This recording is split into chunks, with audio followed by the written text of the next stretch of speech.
Kak Desi nyium kok kayak ada bau amis dan anjir darah gitu yang keluar dari mulutnya Kak Sylvia. Hai Kak, terima kasih sudah klik video ini dan selamat datang di Devalak. Balik lagi nih, aku akan bacain kalian tweet horor Twitter. Dan buat kalian yang malas baca, cukup tonton saja video aku sampai selesai, no skip-skip. Nah, jadi ini kisah nyata ya, pengalaman seorang make up wedding namanya Desi Prayogo. Dan beliau tulis cerita ini di tweet horor Twitternya @emak. Di sana masih banyak lagi yang lain. Tapi aku cuma bacain yang ini aja dulu ya buat kalian. Soalnya cerita ini pasti buat bulu jempol kalian merinding deh. Gak percaya? Tonton aja video ini sampai selesai. Dan yuk langsung aja kita ke ceritanya.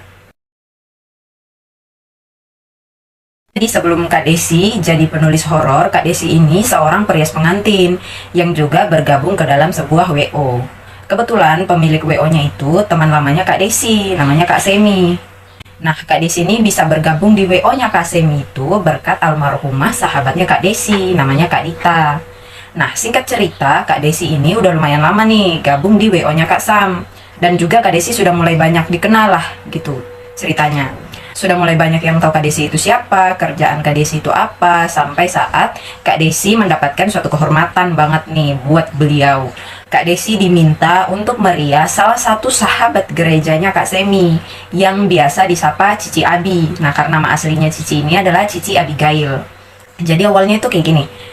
Pas ditawarin untuk merias Cici Abi itu kan, Kak Desi sempat mau tolak karena dipikirnya Kak Desi ini kan mungkin kalau ngerias klien-klien lain kan Kak Desi masih bisa mengatur rasa deg-degannya dia gitu kan. Nah, kali ini menghandle Cici Abi, sahabat dari Kak Sam sendiri.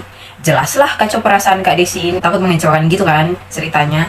Tapi untungnya Cici Abi ternyata itu orangnya baik banget. Sebenarnya Kak Desi ini pernah sih sekali ketemu sama Cici Abi. Dan Cici Abi itu menurut Kak Desi itu orangnya perfect banget. Mulai dari kulit wajahnya yang sehat, orangnya baik, humble, murah senyum. Pokoknya TOP-BGT lah. Terus kan Kak Desi ini kan deg-degan kan, campur aduk juga, takut. Pokoknya perasaannya nggak karuan lah. Nah, saat itu Cici Abi ini kan bilang ke Kak Desi, "Nah, udah Des, aku percayain semuanya ke kamu kok."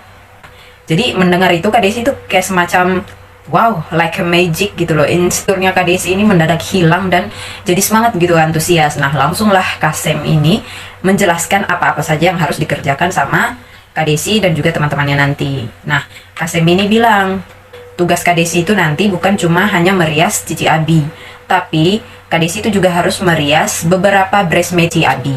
Nah, awalnya Kak Sam itu kan tidak menyebutkan berapa orang jumlah bridesmaid-nya Cici Abi ini. Kak Sam itu cuma bilang ke Kak Desi bahwa Kak Desi dan timnya ini sudah disediakan ruangan khusus untuk bekerja selama merias Cici dan juga bridesmaid-nya. Terus tanpa disangka-sangka ternyata maminya Cici Abi ini juga minta dirias sama Kak Desi. Mungkin hasil riasan dari Kak Desi ini tuh bagus banget kali ya. Nah, makin antusias lah ini Kak Desi, makin gak sabar kan mengerjakan job ini. Nah, oh ya, WO yang dipercaya untuk menghandle acara nikahannya Cici Abi itu ada dua ya. Yang WO khusus make up wedding itu dipakai dari WO-nya Kak Sam. Sementara WO untuk resepsi pernikahannya itu adalah WO dari Koko Wilson. Nah, masih temannya Cici Abi juga sama Kak Sam sih. Nah, dari WO-nya Kak Sam, Kak disinilah yang ditunjuk untuk merias Cici Abi dan juga para bridesmaid-nya. Nah, setelah itu nggak pakai lama, Kak Desi langsung satset nih merekrut beberapa tim untuk membantu Kak Desi kan nantinya. Nah, Kak Desi itu pada saat itu milihnya Mary, Arta, sama Mbak Lucy. Nah, dengan tambahan juga ada satu lagi, Dimas. Nah, karena mereka ini sistem kerjanya itu seirama dan juga sudah saling mengerti satu sama lain, jadi menurut Kak Desi mereka tidak akan terlalu kewalahan lah. Nah, mereka sudah hatam banget dengan sistem kerja masing-masing. Jadi menurut Kak Desi dengan adanya tim Kak Desi yang dibentuk ini, hasilnya itu bisa lebih cepat kelar dan juga maksimal. Nah, tidak terasa nih, tibalah waktu haknya. Pada saat itu subuh-subuh banget Kak Desi itu udah go ke kantor untuk mengambil peralatan yang dibutuhkan. Karena acara pemberkatannya itu di jam 11 waktu Indonesia Barat ya. Kak Sam ini sudah ada standby di kantornya mereka. Dan Kak Sam juga sudah menyodorkan banyak banget koper ke Kak Desi. Dan yang paling banyak itu sih koper yang isinya baju-baju. Terus ada juga bajunya Cici sama baju maminya Cici dan juga baju bridesmaid-nya Cici ini. Nah, tapi Kak Sam ini masih belum memberitahu nih ke Kak Desi berapa jumlah teman-temannya Cici Abi yang bakal jadi bridesmaid ini. Dia hanya mengajarkan Kak Desi cara melipat baju sebelum masuk ke koper. Terus setelah itu mereka langsung go ke tempat acara. Tempat acaranya kok Cici Abi. Cici Abi ini keren banget, mewah dan sangat menggambarkan sosok Cici yang high class banget. Berarti mewahnya itu wah banget ya. Ih, gila. Nah, sampai sana langsunglah mereka diarahkan ke ruangan khusus, Kak Desi nih dengan timnya yang sudah disiapkan sebelumnya kan. Nah, saat itu baru pukul 4 subuh dan ternyata ruangan mereka itu gede parah, besar banget.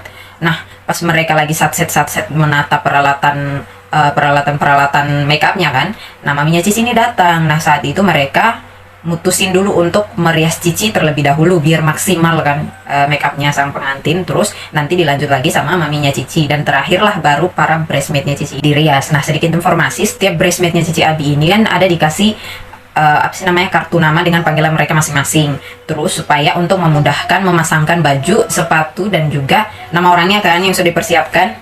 Nah, jadi pas baju-baju bridesmaidnya ini sudah dikeluarkan kan, digantung-gantung di hanger gitu, ternyata baju bridesmaidnya itu ada 15 pasang dan setiap hangernya itu ada namanya masing-masing. Hanya saja ada 3 hanger yang saat itu nggak ada namanya, jadi kosong, cuma gaunnya doang. Nah, terus Kak Desi ini kan langsung berspekulasi nih, oh bridesmaidnya ada 12 orang, yang 3 ini untuk jaga-jaga kan, takutnya mungkin kekecilan atau ada masalah-masalah kecil lah gitu yang mengharuskan mereka buat ganti baju. Nah, jadi saat itu Kak Desi ini pikirannya itu benar-benar nggak kepikiran kemana-mana, hal-hal yang aneh-aneh gitu. Kak Desi positive thinking aja. Nah, udahlah mereka ini mulai kerja kan. Cici dan maminya juga sudah kelar lah tepat waktu sesuai yang direncanakan. Terus saat merias ke-12 orang sahabatnya Cici ini, untuk meminimalisir waktu ini Kak Desi membagi grup kerjanya itu menjadi 2, Kak Desi sama Mary, terus Arta sama Mbak Lucy. Nah, masing-masing grup itu kan menghandle 6 orang kan, maksudnya biar cepat kelar aja gitu perhitungannya Kak Desi ini. Nah, untungnya teman-temannya Cici ini nggak keberatan dan mereka juga santai-santai aja lah, iya aja. Nah, akhirnya mereka mulailah kerja dengan maksimal dan alhamdulillahnya semua selesai sesuai dengan perkiraan Kak Desi.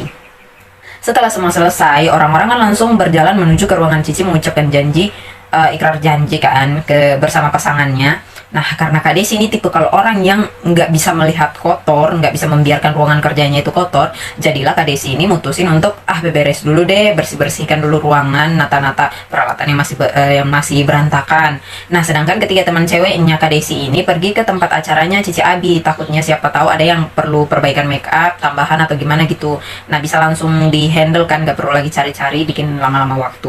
Nah, sementara Kak Desi lanjutlah ini membersihkan ruangan itu sendirian. Nah, terus Dimas kemana? Nah, Kak Desi bilang Dimas ini ngeluyur cari makan sendirian. Super tega nih orang. Nah, kondisinya ini kan Kak Desi udah benar-benar sendirian di ruangan yang gede banget. Terus Kak Desi ini mulailah kan satu persatu, sedikit demi sedikit ditata alat-alat makeup yang masih berantakan, dirapi-rapiin lagi hanger-hanger bajunya. Pas lagi asik-asik membersihkan ini, tiba-tiba ada yang ngetok pintu. Kak Desi kan spontan nih, langsung melihat ke arah pintu dan ternyata di situ berdiri satu cewek yang cantik banget. Nah, saat itu cewek itu pakai baju tidur dress selutut gitulah, tapi ada outernya. Nah, warna bajunya itu putih satin. Cuma anehnya kakak itu sama sekali nggak pakai alas kaki. Nah, Kak Desi kan langsung tanya dong, iya Kak, cari siapa? Nah, kakak ini minta izin buat masuk ke ruangan itu dan dipersilakanlah sama Kak Desi. Iya, masuk aja silakan. Nah, pas kakak ini masuk kan, kakak ini tuh langsung nyodorin sebuah card ke Kak Desi dan itu card nama untuk para bridesmaidnya Cici Abi ini. Di situ tertulis namanya Sylvia. Nah, Kak Desi kan langsung bertanya, bridesmaidnya Cici Abigail ya Kak? Nah, kakak itu menjawab, tapi cuma dengan anggukan kepala aja sambil senyum, nggak bicara sama sekali. Terus Kak Desi kan bingung dong, soalnya nama kakak ini sebelumnya itu nggak ada di salah satu hanger yang sudah digantung-gantung sama Kak Desi ini. 3 baju itu sama sekali tidak tertulis nama si kakak Sylvia ini. Nah, saat itu Kak Desi pandangannya langsung mengarah ke 3 baju itu, ke 3 baju bridesmaid yang kosong itu kan. Terus Kak Desi itu ngebatin, kok bisa sih Sam seceroboh ini? Saat itu Kak Desi sadar ada satu baju khusus yang desainnya itu beda dari yang lain. Nah, soalnya ada tambahan bros kupu-kupu gitu di bagian dada kirinya. Nah, warna brosnya itu kombinasi warna peach sama baby pink. Pokoknya senada dengan warna dressnya gitu deh. Pokoknya cantik sekali. Nah, sedangkan dress yang lain itu nggak ada. Jadi memang betul-betul pure beda sendiri konsepnya. Nah, entah kenapa saat mandangin dress itu Kak Desi kok ngerasa kayak cocok baju itu kalau dipakai sama Kak Sylvia ini. Nah, belum sempat ditawarin dress itu, si Kak Sylvia ini minta sendiri buat dipakein dress itu. Ya Kak Desi nggak keberatan lah, karena itu kan hak bridesmaidnya Cici Abi kan buat milih sendiri. Nah, terus berhubung waktunya ini udah mepet banget, Kak Desi kan langsung cus ngerias lah Kak Sylvia ini. Nah, dan saat Kak Desi bantu pakein dress itu ke Kak Sylvia, kok ngepas banget, bahkan cocok banget. Cocoknya itu no debat banget deh. Dress itu tuh kayak hidup banget kalau dipakai sama Kak Sylvia. Tapi ada keanehan nih saat Kak Desi ngerias Kak Sylvia. Kulit Kak Sylvia itu kering banget dan pokoknya kerontang parah deh. Kak Desi itu sampai ngakalin gimana caranya biar complexion yang nantinya dipakai ke wajah Kak Sylvia ini aman dan awet. Dan alhamdulillahnya semuanya bisa diakali lah, namanya juga kan makeup wedding yang sudah profesional banget ya. Dan kebetulan, kebetulan Kak Desi ini ada bawa satu fondi yang teksturnya itu memang cocok banget buat kulit Kak Sylvia ini. Apalagi yang dibawain cuma satu dan shade-nya itu pas banget sama kulitnya Kak Sylvia. Aneh tapi nyata dong. Nah, Kak Desi ini merasa, kebetulan yang sangat-sangat kebetulan banget nih. Semacam kebetulan yang terlalu kebetulan deh pokoknya. Intinya kayak gitu. Terus keanehannya lagi nih, pas Kak Desi bikin alis sama eyeshadow, Kak Desi nyium kok kayak ada bau amis dan anjir darah gitu yang keluar dari mulutnya Kak Sylvia. Padahal saat itu mulut Kak Sylvia itu nggak mangap dikit-dikit kan biasa kalau kita dialisin itu agak mangap-mangap dikit, itu nggak sama sekali. Cuma aromanya tuh kuat banget. Terus Kak Desi yang saat itu pakai masker standar sampai tembus segitu kuatnya. Jadi pas sebelum Kak Sylvia itu ninggalin ruangan, Kak Desi ini kasihlah Kak Sylvia ini satu permen kan, dengan harapan bisa menutupi aroma bau mulutnya ini. Pas udah selesai di makeup itu kan Kak Sylvia langsung keluar kan mau ke ruang pengantin. Nah, namanya juga manusia kan punya ciri bau mulut sendiri masing-masing. Nah Kak Desi ini biar Kak Sylvia-nya nggak dikucilin sama teman-temannya karena bau mulutnya, dikasihlah satu permen. Nah, dengan lembutnya Kak Sylvia saat itu terimalah permen itu, pemberian Kak Desi, dan bilangnya tuh terima kasih, suaranya tuh lembut banget. Nah, Kak Desi bilang sama Kak Sylvia kalau dia nggak bisa antar nih buat ke depan, dan cuma jelasin kalau butuh apa-apa nanti di sana ada 3 teman saya ya Kak yang bisa ngehandle. Nah, secara saat itu kan kerjanya Kak Desi itu jadi kembali ekstra banyak banget karena habis ngerias Kak Sylvia juga. Nah, Kak Sylvia ini kan pergi tuh, pergi ke ke ruangannya Cici Abi, sementara Kak Desi balik lagi beberes. Nah, tiba-tiba bunyilah handphonenya Kak Desi ini. Ternyata Kasam lah yang nelpon. Nah, belum Kak Desi ini angkat telepon, belum lah bicara, Kasam itu langsung ngomel-ngomel, "Des, baju yang 3 itu kamu lipat lagi ya, dan masukkan lagi ke kopernya masing-masing. Masih ingat kan cara lipatnya?" Nah, Kak Desi kan jawab, "Bukan 3 Sam, tapi 2. Kak Sam itu malah jawabnya lagi gini, "Lah, kok bisa 2 sih Des? Kan total bridesmaidnya cuma 12. Dan aku habis dihubungin Arta loh, katanya semua orang udah sesuai sama baju masing-masing, nggak ada yang ketukar." Dengar itu kan Kak Desi bingung. Otomatis kan langsung kayak gimana gitu. Terus Kak Sam juga jelasin ke Kak Desi kalau sebenarnya bridesmaidnya itu ada 15 orang Des, cuma 3 nggak bisa datang karena Abi baru ngabarin aku semalam, jadi aku baru infoin ke kamu. Nah, makanya 3 orang ini aku lepas dari hanger, terus tetap aku bawain untuk jaga-jaga gitu loh maksudnya Des. Nah, Kasam kan bilang kayak gitu tuh sama Kak Desi. Nah, Kak Desi di situ nggak mau kalah dong. Kak Desi juga langsung menjelaskan apa adanya nih ke Kasam. Terus Kasam bilang, "Kamu sekarang cari perempuan itu, pastikan itu bridesmaidnya Abi apa bukan.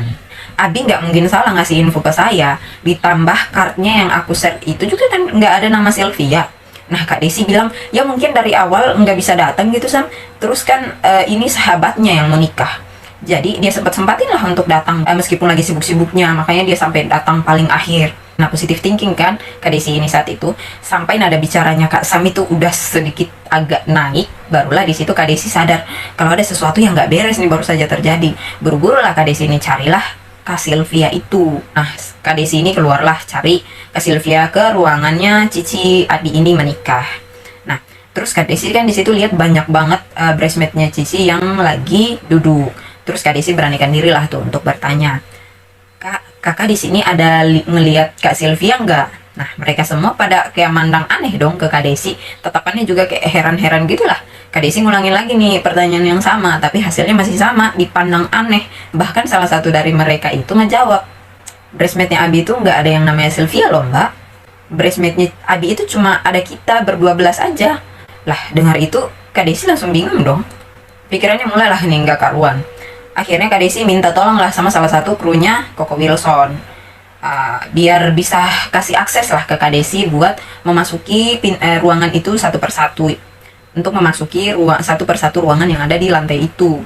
Dan ternyata tidak semua ruangan bisa dicek, hanya ada beberapa saja yang tidak terkunci, yang lainnya terkunci semua. Tapi pas Kak Desi ini cek di Kak Sylvia itu nggak kelihatan sama sekali, nggak ada di situ. Nah, terus Kak Desi baliklah tuh ke ruangan makeup tadi kan buat kasih tahu Sam kalau Kak Sylvia-nya nggak ketemu.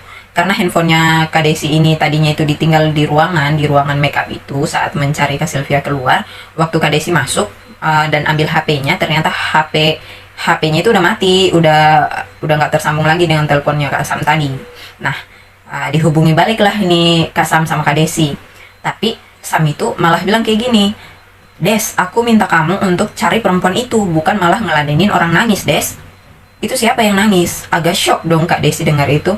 Soalnya kan di ruangan itu cuma ada Kak Desi sendiri dan nggak ada yang nangis. Dijelasin lah lagi nih apa adanya.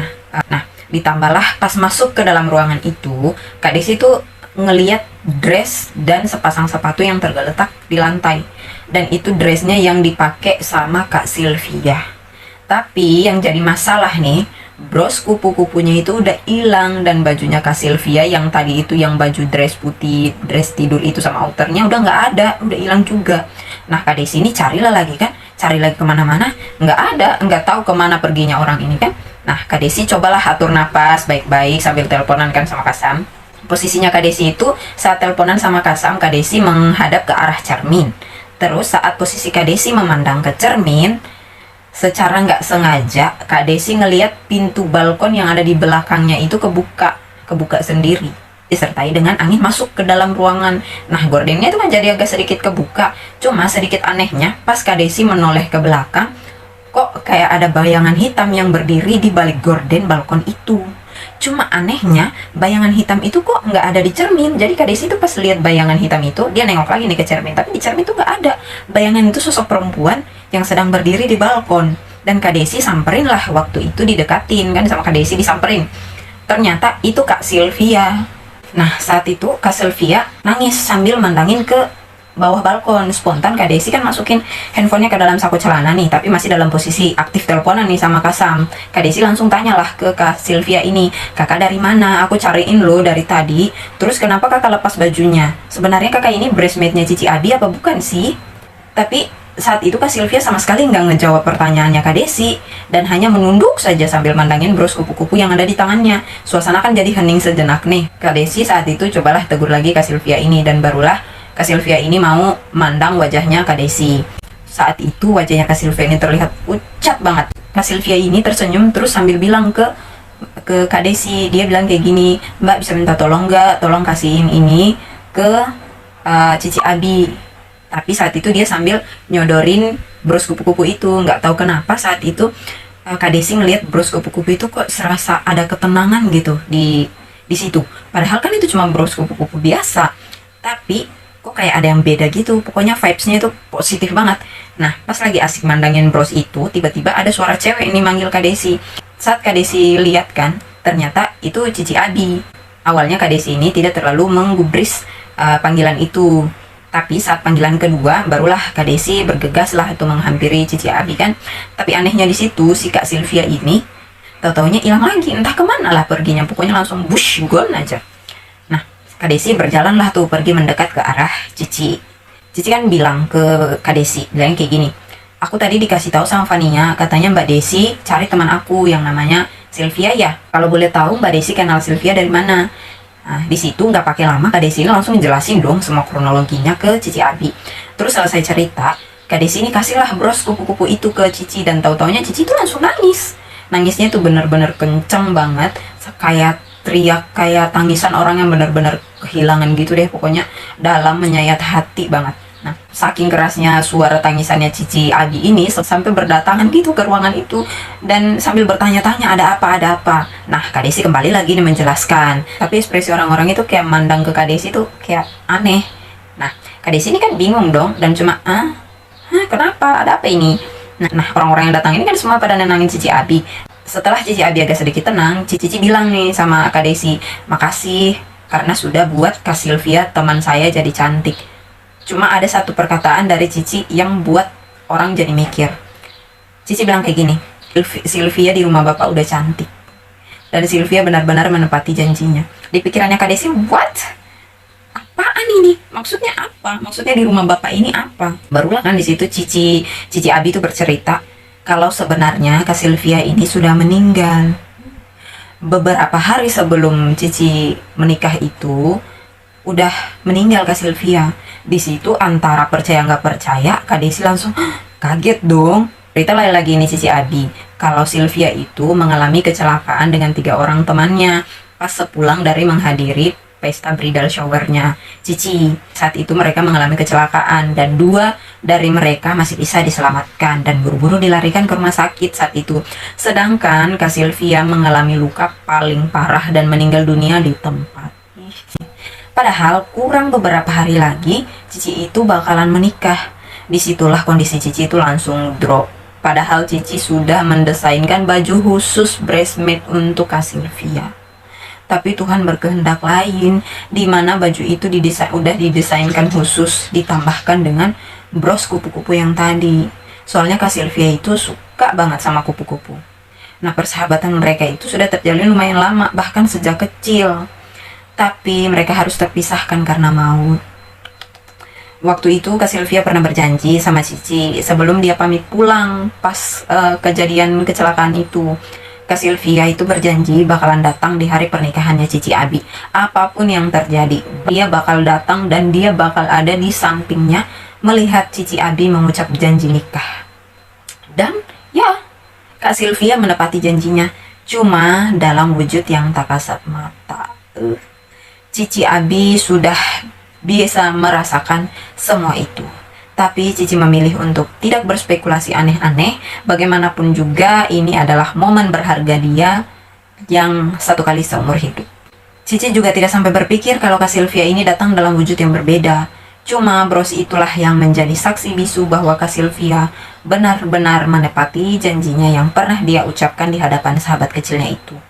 Lagi dan lagi tangisan Cici Abi itu pecah. Kak Desi ini bisalah merasakan betapa pahitnya kenyataan yang harus dihadapi oleh Cici Abi. Kehilangan sahabat yang sudah seperti saudara sendiri itu benar-benar sakit banget. Udah berjuang bareng, suka duka bersama, apa-apa selalu sharing, makan mungkin satu piring. Memori kebersamaan mereka itu begitu kuat banget, kental banget pokoknya. Tapi ternyata Tuhan punya rencana lain untuk membuat persahabatan mereka tetap bisa terlihat lebih solid lagi. Oh iya, apa kalian punya sahabat juga seperti Kak Sylvia? Atau kisah persahabatan kalian lah, seperti persahabatan Cici Abi dan Kak Sylvia. Kalian ada nggak yang kayak gitu? Coba kalian tulis di kolom komentar ya. Ya kalau aku sih ada, cuma ya bukan saat ini sih, dari dulu, dari semenjak tamat SMA itu kami LDRan. Aku di kota, dia di kampung. Nah, gimana pendapat kamu setelah mendengar cerita ini? Komen di bawah. Campur aduk banget kan? Kalau menurut aku ya ini campur aduk banget loh. Pertama aku kira ceritanya itu biasa-biasa aja, ternyata tengah-tengahnya itu rada-rada serem, dan endingnya aduh gila, sad ending banget ini. Aduh sayang sekali sih. Tapi oke lah, kalau kalian ada bestie yang sesetia Kak Sylvia ini tolong dijaga. Kalau nggak ada, yuk kita bestian aja yuk. Caranya gimana? Caranya cukup di subscribe channel ini, like, komen, dan jangan lupa aktifkan lonceng notifikasinya agar kamu selalu tahu kalau saya upload video baru. Next video kita akan cerita treat horror Twitter lagi ya. Oh ya, aku juga masih punya cerita-cerita horror yang lain kok. Nanti aku bakalan ceritain. Sekian dulu video kali ini ya. Kebanyakan bacot nih kita nih. Bye, saya pamit undur diri. Assalamualaikum warahmatullahi wabarakatuh.